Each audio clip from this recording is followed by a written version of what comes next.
Saudações, senhoras e senhores, aqui é Diogo Rafael Moreira do site controversiacatólica.com. Eu gostaria de começar esse nosso vídeo apontando para um fato inusitado, acontecido no dia 25 de maio de 2021. Nós encontramos, nesta data, no site da Arquidiocese de Curitiba, que ora é comandada por Dom José Antônio Peruso, a seguinte informação. Leiam comigo aqui na tela, vamos lá. Nós temos aqui a arcebispa luterana da Suécia profere conferência na PUC Paraná. Esta informação, uma conferência de teor teológico, essa senhora aqui, que vocês estão vendo, a doutora casada, arcebispa e primaz da Suécia, chamada Antje Jackelén. Ela é a mesma que aparece aqui, neste vídeo, que registra o encontro ecumênico que houve em 2017 para a comemoração da revolta protestante de Martinho Lutero contra a Igreja Católica. Com certeza, o jornalisticamente conhecido como Papa Francisco esteve aí também e abraçou a arcebispa. Então temos aqui que, 4 anos depois, ela reaparece agora aqui no cenário brasileiro, na PUC Paraná, para proferir uma conferência. Sobre o que ela vai falar? Então, esse é o nosso ponto de partida e daqui nós vamos para outras considerações. Então, ela vai falar, aqui está o tema, se você ler o artigo você vai encontrar justamente isto.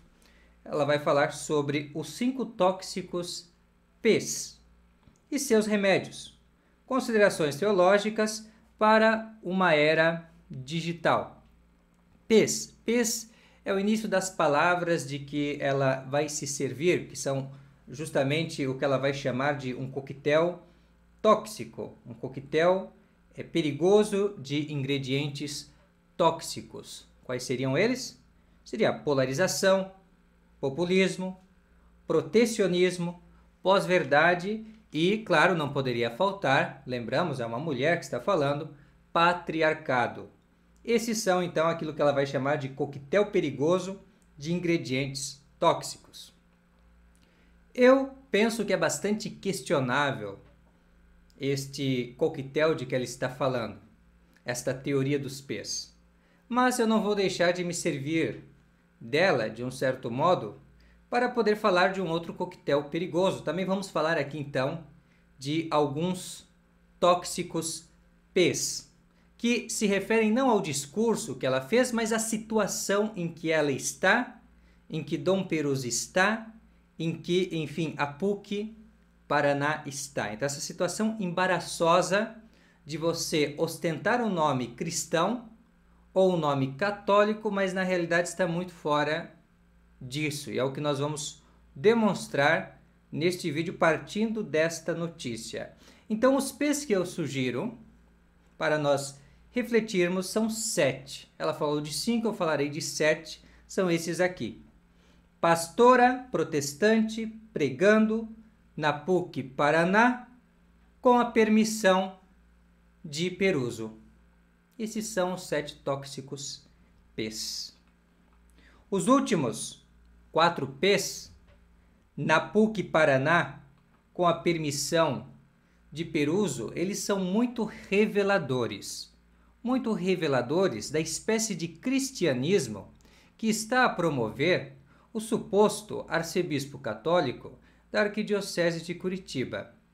Por que digo isso? Porque o mesmo, pouco tempo depois também, iria, ao mesmo tempo que acolhe então uma arcebispa protestante, casada e teóloga, ele, ao mesmo tempo, irá emitir uma carta. Essa carta ficou famosa, saiu no final do ano passado, em que expulsa os padres do Instituto do Bom Pastor, que celebram no rito tradicional, limitando aos fiéis o acesso à missa tridentina.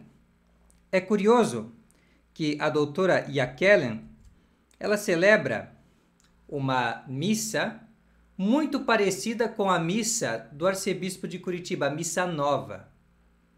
Agora, se você olha e compara a missa nova e a missa dessa pseudo-suposta arcebispa com a missa católica tradicional, a missa tridentina, você vai notar uma grande diferença.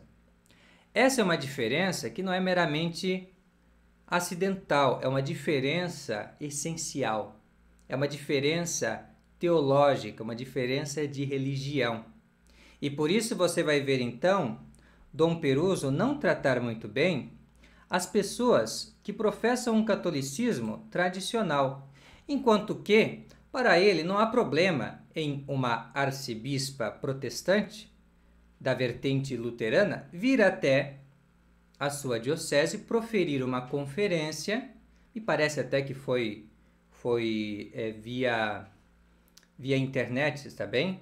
Mas, de qualquer maneira, ela estava ali, né, virtualmente, mas estava ali ensinando teologia para os alunos da Pontifícia Universidade Católica do Paraná. Então, esta é uma situação muito curiosa, muito revelador já, assim, para quem o homem trabalha. Aí você vê com quem ele está, quem ele recebe e quem ele expulsa. Então, não tem problema uma mulher protestante que se arroga arcebispa vir ensinar teologia, mas tem problema os padres do IBP, que falam de uma doutrina mais tradicional, falarem então desse catolicismo tradicional aqui para os fiéis, porque gera muitos problemas. Um protestante pregando na Universidade Católica não tem problemas, mas um padre com um perfil mais tradicional pregando aqui tem problema, gera divisão.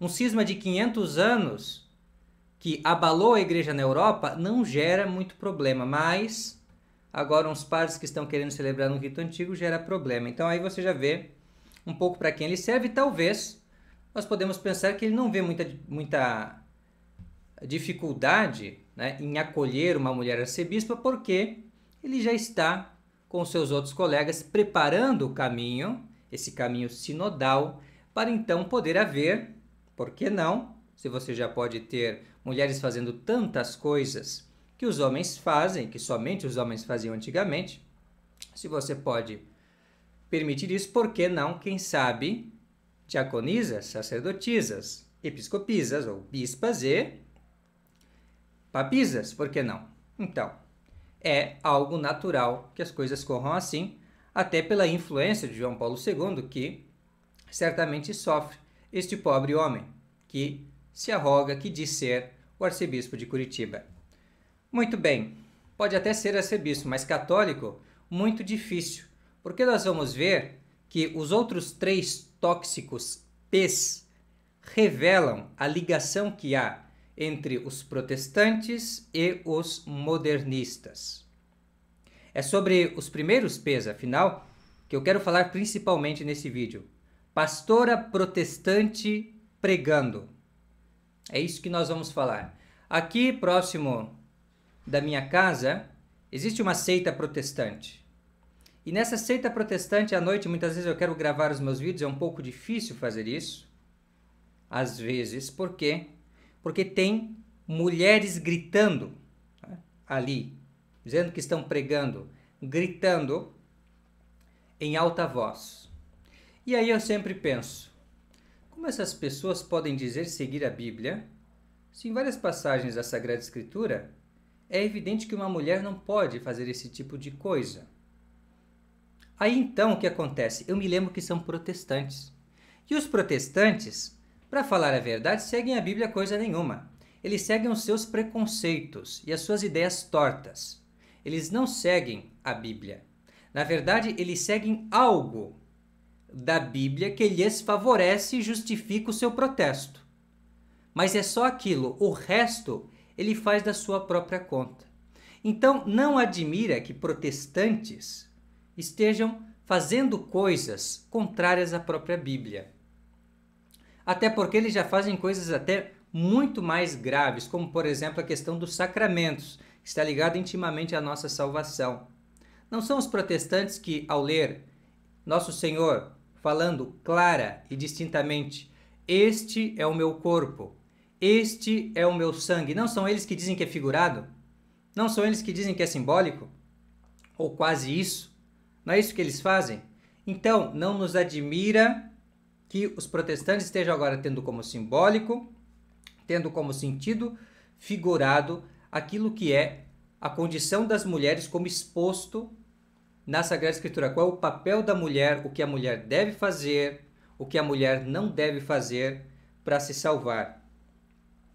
Se nós lemos na Sagrada Escritura, nós vamos ver que lhes é exigido não ensinar na igreja, nem exercer outras funções que são próprias dos homens, particularmente aquelas litúrgicas próprias dos sacerdotes. Portanto, é uma aberração ver-se uma arcebispa. Mas também é uma aberração muitas outras coisas que os pseudo-católicos do nosso tempo, como os protestantes, já aceitaram, e por isso eles estão, sim, de mãos dadas. É tudo uma só igreja falsa, que diz seguir nosso Senhor Jesus Cristo, ao mesmo tempo que fecham os olhos para o que está mais evidente na frente deles, porque eles não querem seguir isso, eles querem seguir suas próprias cabeças, são hereges, querem distorcer a palavra de Deus e, não contentes de eles mesmos se perderem, querem arrastar os outros junto com eles, afastando a todos da religião católica tradicional. Pois bem, eles querem afastar do quê? Qual é o consenso que nós encontramos na Sagrada Escritura, na tradição e no magistério da Igreja? O que nós encontramos que eles não seguem? É isso que eu vou expor para vocês muito brevemente aqui.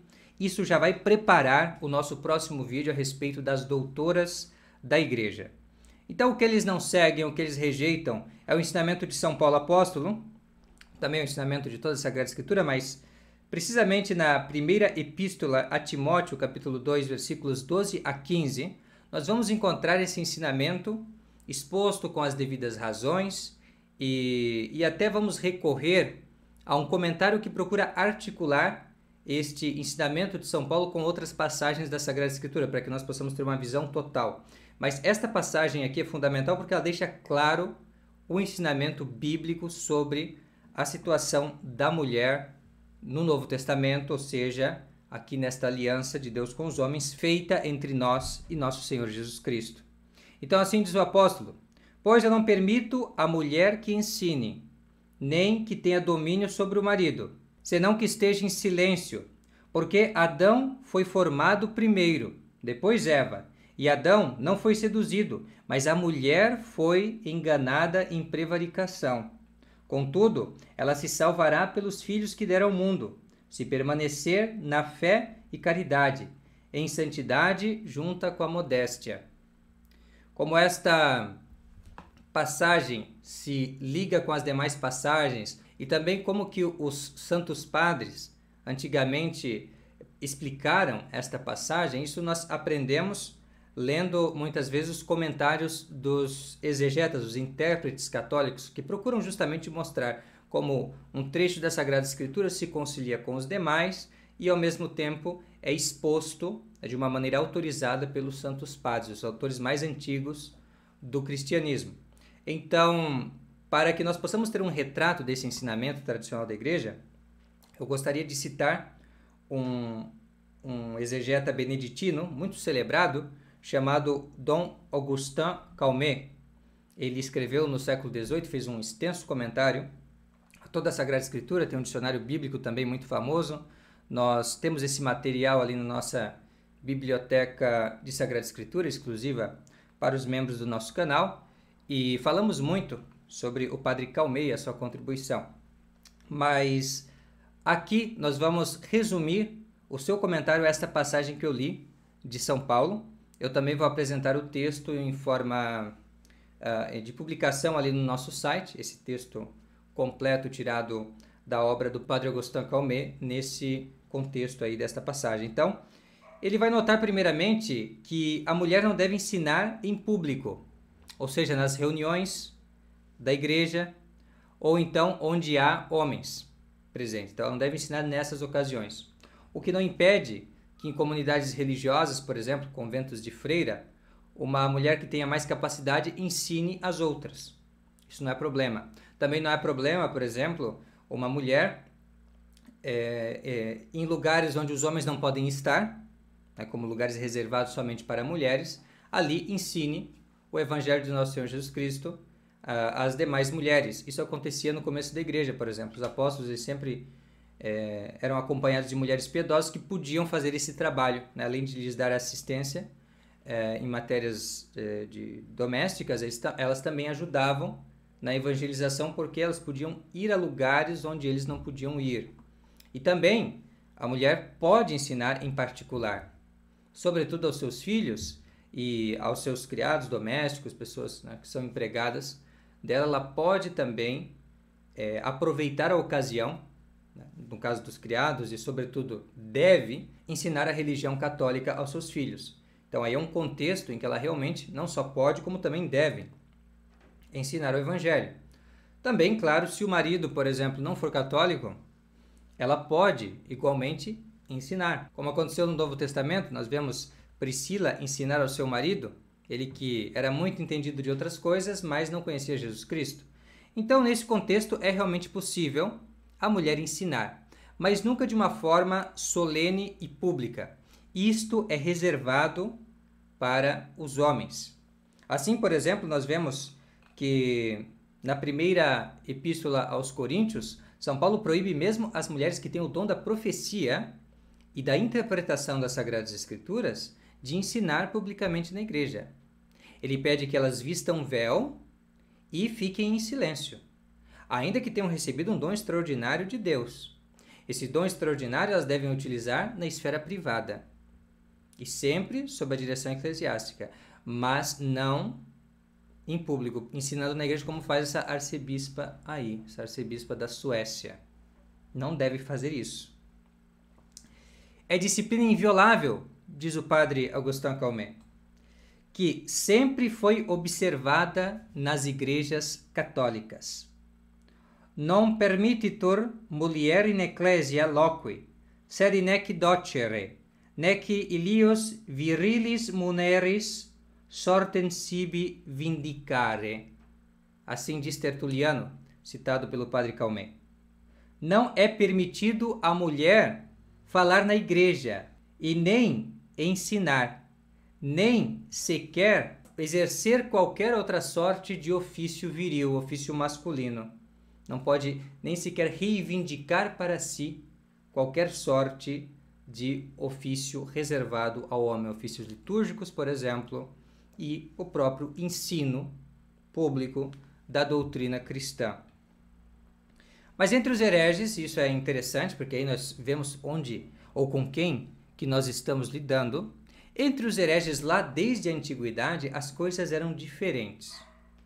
Não era tão raro assim a mulher ter um papel que, segundo a Sagrada Escritura e segundo a tradição, não lhe convém. Então, nós vemos, por exemplo, os discípulos dos heresiarcas Simão Mago, Montano e Marcião darem às mulheres um papel sacerdotal e algumas até mesmas poderem ser elevadas ao sacerdócio ou mesmo ao episcopado. Isso entre os hereges daquele tempo. E entre os anglicanos, lá já no século XVI, os protestantes anglicanos, nós não vimos como chefe da sua igreja uma mulher chamada Elizabeth, a rainha Elizabeth? Então, isto nós já vemos entre os protestantes, e assim você viu agora, nós falamos dessa arcebispa da Suécia, reconhecida pelos protestantes. Então, entre eles, há sim esse lugar proeminente para a mulher. E entre os ditos católicos reformados, dos anos 60 para cá, essas coisas também começaram a adquirir uma proeminência. As mulheres começaram a ter funções que eram reservadas aos homens, no altar, sobretudo, e inclusive em termos de pregação. Na renovação carismática, existem várias pregadoras que estão pregando a Bíblia contra a Bíblia. Impressionante isso, não é? Como você pode dizer uma coisa com a boca e contradizê-la com a vida. Então, é isso que essa gente faz. Então, ainda que tenha mais conhecimento e tenha recebido dons extraordinários, a mulher não pode derrogar aquilo que foi estabelecido por Deus na ordem natural das coisas, que pede que a mulher seja submissa ao homem. E isto por duas razões, São Paulo vai explicar. e é também este o ensinamento de São João Crisóstomo, São Jerônimo, Teodoreto e outros padres. Eles vão explicar então que São Paulo nos dá duas razões pelas quais a mulher não deve ensinar na igreja ou exercer funções próprias de homens. A primeira é esta aqui: Adam essiam primus formatus est. Primeiro foi formado Adão. A mulher, ela foi criada depois. E ela foi criada depois, segundo o que nós lemos em Gênesis capítulo 2, versículo 11 e 12, e também na primeira epístola a Coríntios, capítulo 9, 8 e 9, ela foi criada depois para servir ao homem como auxiliar. E há uma segunda razão também. Então, a primeira, a mulher foi feita para o serviço do homem, para ser seu auxiliar. E a segunda razão é que a mulher, ela é facilmente levada ao erro. E por isso mesmo ela foi levada à sujeição do homem depois do pecado de Eva. Adam non est seductus. Adão não foi seduzido, mas Eva foi. Adão não foi seduzido primeiro, e nem pela serpente. Mas quem foi seduzida foi a mulher, foi Eva, pela serpente. E por meio de Eva, então, Adão foi seduzido. Isto por quê? Porque o homem vai pecar por comprazer a mulher e por se submeter ao seu magistério, para agradá-la. Enquanto que a mulher, ela se deixa enganar. Faltam-lhe as luzes, vai dizer então Teodoreto, São Tomás também fala isso. Faltam-lhe as luzes, a prudência, a firmeza masculina, para não se deixar levar pela tentação que lhe apresenta a serpente. E é assim então que a mulher, como nós vemos na Sagrada Escritura, se colocava como um ser mais frágil, mais débil, mais fácil de seduzir. Ela era menos prudente, então é justo que ela fique sujeita àquele que tem mais força, firmeza e juízo. No entanto, a mulher não deve ficar se sentindo diminuída, frustrada e infeliz por causa disso. À mulher é reservada uma felicidade muito grande e um reconhecimento muito grande pela educação que ela dá aos seus filhos. Então, esse ambiente interior da família é o local em que vai brilhar, se destacar em virtude a mulher. Aqui falando principalmente da mulher casada. Então, nesta vida interior do lar, a mulher vai ser aquela que vai salvar os filhos. Né? Salvar os filhos e nisso salvar a si mesma. Diz assim São Paulo: Salvabitur autem, ela se salvará, porém, per filiorum generationem, pela geração dos filhos. Elas devem se consolar de não ensinar na igreja, de não executar as funções e de não cumprir as dignidades que são reservadas aos homens, e que as dispensa de uma infinidade de penas e inquietações. Elas devem ficar consoladas, porque veja, foi ao homem, o homem também sofreu uma pena, não foi só a mulher, não é algo, neste caso, assim, unilateral. O homem também, pela sua prevaricação, por ter se deixado levar também e desobedecido, o homem ele recebeu a pena de ter que sustentar a casa e de ter que fazer os ofícios exteriores. Então, ao homem, sobretudo, cabe a responsabilidade de, com o suor do seu rosto, conseguir o pão. E isto é algo muito difícil, muito estressante, inquietante, e, no entanto, é a responsabilidade do homem, inteiramente do homem. Já a mulher, cabe esta vida mais interior, e é aqui que está, então, a sua salvação. Porque se ela não pode ensinar na igreja, ela pode muito bem ensinar aos seus filhos e domésticos, a quem ela mesmo deve instruir e criar no temor do Senhor, na piedade, na fé e na caridade. É isso em resumo que vai dizer o Padre Calmet. Claro, nós também podemos acrescentar aqui que no que se refere às virgens, por exemplo, elas vão se salvar, as virgens, as pessoas em castidade, que vivem a continência, elas estão com o coração indiviso, então não têm o cuidado do marido, não têm o cuidado dos filhos, evidentemente, mas esta geração dos filhos pode perfeitamente se aplicar a elas pelas boas obras. Então elas têm um esposo, que é Jesus Cristo, né, e tem que servir a Jesus Cristo. E no servir a Jesus Cristo, cultivando pela oração e pela caridade a perfeição cristã a que ela se propõe, uma maior perfeição, uma maior dedicação, um coração inteiro entregue a Cristo, desta forma elas vão então gerar, né, os filhos que são justamente as boas obras, a piedade, todas essas coisas. Então, aí que elas vão ter a sua salvação. Esse é um caso particular. Ainda assim, tanto as casadas quanto as virgens é recusado o ofício de padres, de sacerdotes, coisas que são próprias ao homem. Inclusive também a questão do ensinar publicamente na igreja para um grupo misto de homens e mulheres, por exemplo. Essas coisas são proibidíssimas. E isto pelo que ensina a Bíblia, isto pelo que ensina São João Crisóstomo, São Tomás de Aquino, São Jerônimo, tantos outros autores cristãos reconhecidos pela sua ciência e piedade, e também, além de toda esta tradição ininterrupta, aqui eu acabei de citar o Padre Calmet, que é do século XVIII, lá dos 1700, além disso, nós temos também o magistério da Igreja, os papas, que ensinam justamente e com toda a autoridade aquilo que Jesus Cristo ensinou. São verdadeiros oráculos divinos que ensinam a verdade para todos os cristãos. É o pastor supremo e mestre supremo da cristandade. Então, os papas, quando viram esses abusos acontecendo, o que eles fizeram? Eles ergueram a sua voz apostólica e condenaram esses erros.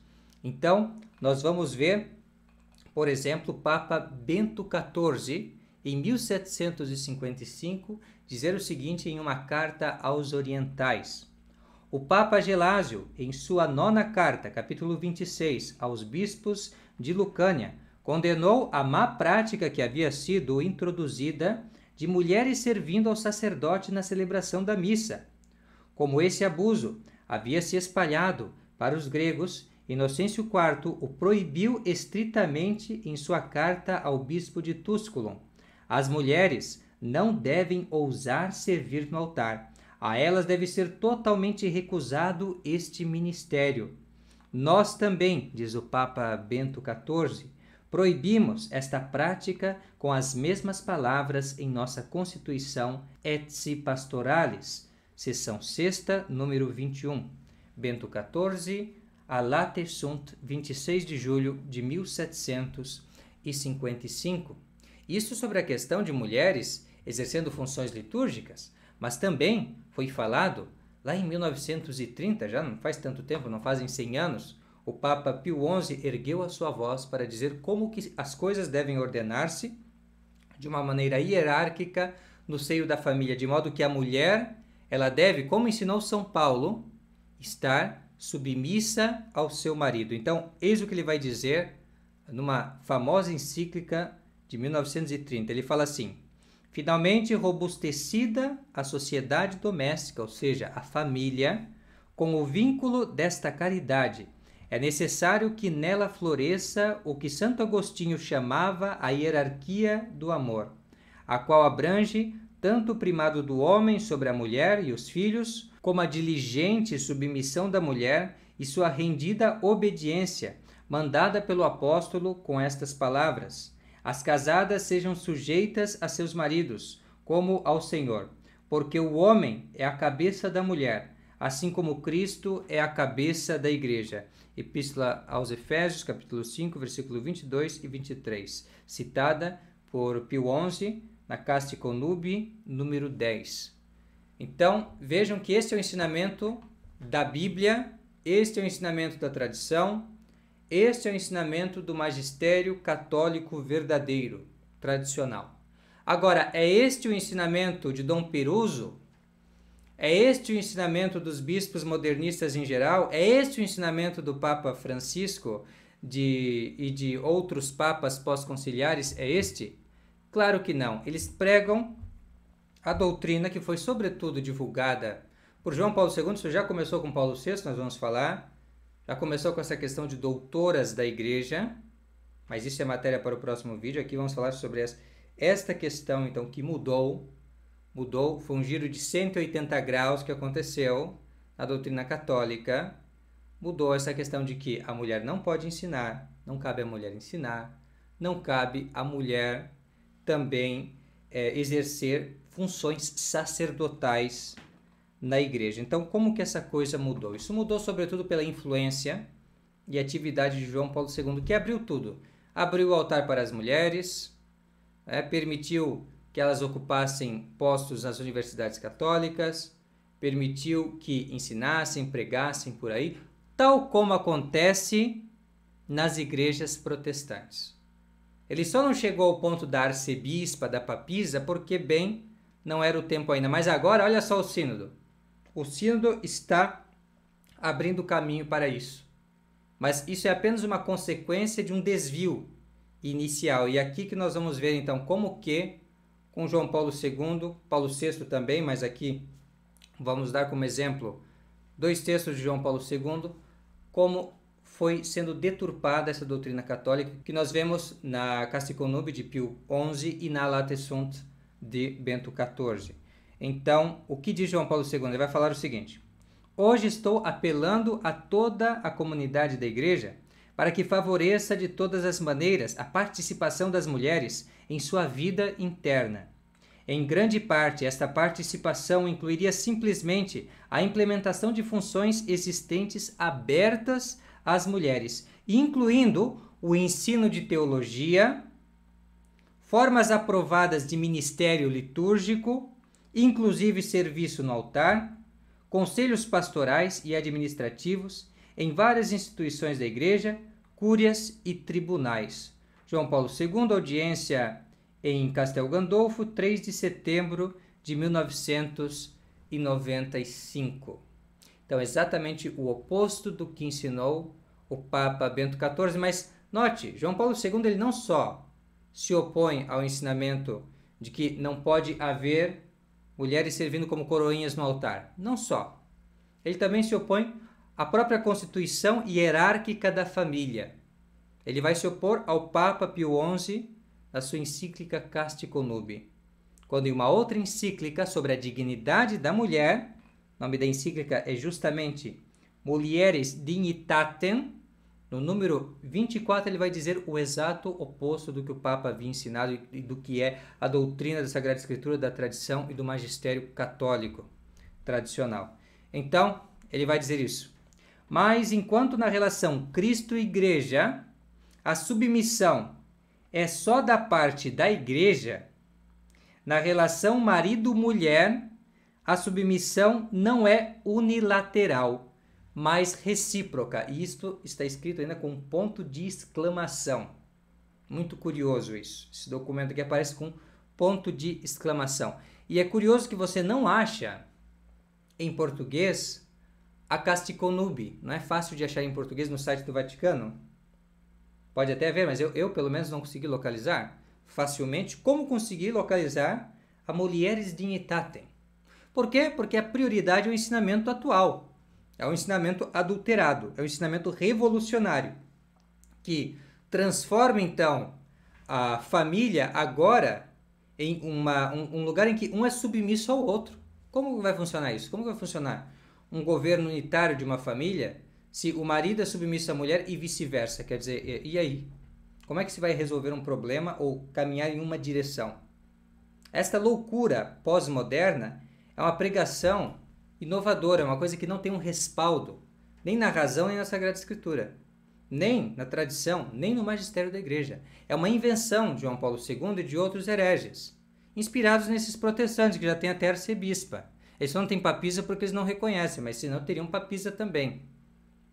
Então, isto vem deles, mas isso não vem da Igreja Católica. Isso não é doutrina católica, jamais será doutrina católica, e essas pessoas vão passar, e já passaram, inclusive muitos deles, passaram, tendo então vivido uma vida em que contraditaram, em que contestaram, protestaram contra o Evangelho de Jesus Cristo, contra a doutrina da Igreja Católica, ainda que posassem para o mundo jornalisticamente como seus representantes, passaram eles e agora estamos nós aqui, anunciando a mesma doutrina católica de sempre. E eu peço a vossa colaboração, na medida das vossas forças, das suas possibilidades, também de nos ajudar Nós temos um catálogo de livros disponível no WhatsApp. Quem quiser pode entrar em contato comigo. Meu número é 47991013580. Pode dar uma olhada no nosso catálogo e de repente comprar algum título. Nós temos um livro sobre o protestantismo que justamente explica, por exemplo, as doutrinas da Eucaristia, das indulgências, do purgatório, de uma maneira que os protestantes possam entender e assim perceber que a doutrina católica é a doutrina de Cristo, é a doutrina verdadeira. Então temos esse livro, se for do interesse. Também temos um de um autor que se tornou cardeal católico, mas que se converteu. Ele era anglicano, estudando, refletindo, observando, ele viu a verdade da Igreja Católica e se converteu ao catolicismo, o catolicismo verdadeiro, de sempre, tradicional, e assim escreveu um grande livro sobre o fim dos tempos. Se for do interesse de vocês, também podem adquirir. Quem já adquiriu e gostou, pode adquirir mais para dar de presente para alguém, está bem? E assim vocês ajudam a gente a seguir em frente com os nossos trabalhos. Se Deus quiser, em março nós vamos ter mais publicações e assim também mais possibilidades aí de vocês poderem se aprofundar no ensinamento da Santa Igreja Católica. Desde já agradeço a vossa atenção, fique com Deus e até a próxima. Tchau, tchau.